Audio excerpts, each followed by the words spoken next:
પણ 7 રાઉન્ડ જ્યારે 7 રાઉન્ડ સંપૂર્ણપણે દીધા તો પરીક્ષામાં એટલો ફાયદો જો કે પરીક્ષામાં કોઈ પણ પ્રશ્ન આવ્યો તો કોઈ પ્રશ્ન ન જોઈએ એવું લાગ્યું જ નહીં. જે આપણા રાઉન્ડમાં પૂજાઈ ગયું તે બધું જ આવ્યું ને શાળાની એમાં ખૂબ ખૂબ આભાર માનું છું કારણ કે જે પણ રિઝલ્ટ આવ્યું એ 10મામાં 88.16% આવ્યા હતા. ત્યારે થોડાક ટકા આટલું એવન રહી ગયો હતો ત્યારે એમ થયું કે 12મામાં મહેનત કરીને લાવશું ને શાળા તરફ પણ કોઈ પણ જગ્યાએ જ્યારે ઘરે વાંચવાની તકલીફ હોય કે હોય તો શાળા દ્વારા આપણે ખાલી સાહેબને કીધું હોય કે એકવાર તો સાહેબ આ બોલાવીને આપણે કોઈ પણ એક ક્લાસ આખો વાંચવા માટે આપી દીધો. એને એમાંય પણ ઘણી મહેનત છે. ખાલી 7 થી 12 સ્કૂલ પૂરતું જ નહીં ભણતું, 12 વાગ્યા પછી પણ તો કોઈ પણ પ્રકારની મારે મદદ જોઈએ તો પણ કરવા તૈયાર હતા. ને એ આ બધાનું આજે શ્રેય મારા રિઝલ્ટનો જે પણ શ્રેય છે સંપૂર્ણ શ્રેય હું મારા શિક્ષકો, મારી શાળા અને મારા માતા પિતાને આપું.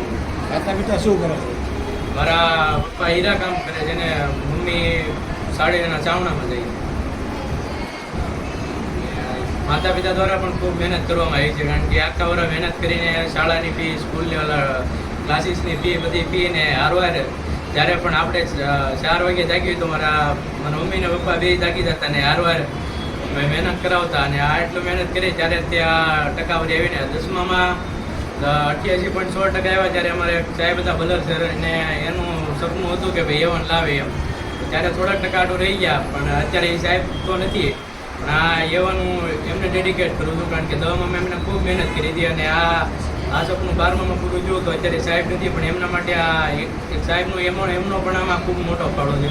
શિક્ષકોનો હતો પણ 10મામાં 11-12 તો અમારો એ લેતા નહોતા ને 11મામાં તમને ખબર પડી કે સાહેબ તો આપણી વચ્ચે નથી પણ એ સાહેબને આ સંપૂર્ણ આનો એમને પણ શ્રેય આપ્યું હતું કારણ કે એ સાહેબની પણ આમાં ઘણી મહેનત હતી પાયો ઘડવામાં ને 11-12 થી બધામાં.